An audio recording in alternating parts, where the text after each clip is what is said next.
Hi hello friends, ഞാൻ ഇന്ന് നിങ്ങളെ പരിചയപ്പെടുത്താൻ പോകുന്നത് വളരെയധികം ഔഷധ ഗുണങ്ങളുള്ള ശതാവരി എന്ന ചെടീനെ കുറിച്ചാണ്. ഈ വീഡിയോ നിങ്ങൾക്ക് ഇഷ്ടമായാൽ നിങ്ങൾ ലൈക്ക് ചെയ്യാനും ഷെയർ ചെയ്യാനും നിങ്ങളുടെ വിലപ്പെട്ട അറിവുകൾ കമൻ്റായി രേഖപ്പെടുത്താനും മറക്കരുതേ. വളരെ ചെറിയ ഇലകളും നിറയെ മുള്ളുകളുമായിട്ട് ഒരു വള്ളിച്ചെടി പോലെയാണ് ഈ ഔഷധ സസ്യം കാണപ്പെടുന്നത്. ഇതിൽ നിറയെ വെളുത്ത കളറിലുള്ള പൂക്കളുമുണ്ട്. വളരെ മനോഹരമായ പൂക്കളാണ് ഈ ഔഷധ സസ്യത്തിന് നിറയായിട്ടുള്ളത്. ഇത് മണ്ണിനടിയിൽ ചെറു വിരലോളം വരുന്ന വളരെയധികം കിഴങ്ങുകൾ കാണാം. ഇതിനാണ് കൂടുതലായിട്ട് ഔഷധ ഗുണമുള്ളത്. ശതാവരി കിഴങ്ങ് അരച്ച് പാലിൽ ചേർത്ത് കഴിക്കുന്നത് മൂത്രത്തിൽ പഴുപ്പ്, മൂത്രത്തിൽ ചൊടിച്ചിൽ, പിന്നെ വയറുകടി എന്നീ രോഗങ്ങൾക്ക് വളരെയധികം ഫലപ്രദമാണ്. ശതാവരി ചെടിയുടെ ഇലകൾ കാണാൻ വളരെ മനോഹരമാണ്. ഈ ഇലകൾ പഴയ കാലങ്ങളിലൊക്കെ പൂച്ചെണ്ടുകളൊക്കെ നിർമ്മിക്കുന്നതിന് വളരെ അധികമായി ഉപയോഗിച്ചു വന്നിരുന്നു.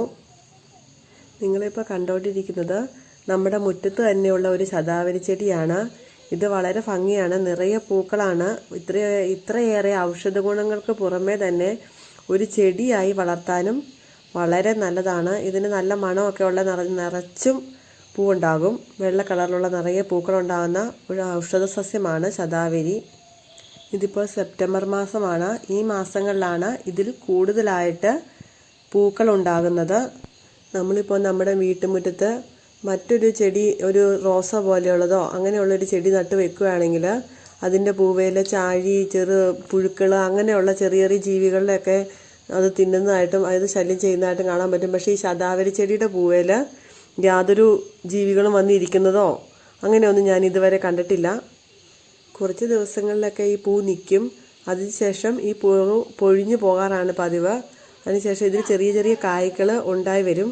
ആ കാ മൂത്ത് വന്ന് അത് നട്ട് വെച്ചാണ് നമ്മൾ അടുത്ത സസ്യം ഇതിൽ നിന്ന് ഉൽപ്പാദിപ്പിച്ചെടുക്കുന്നത്.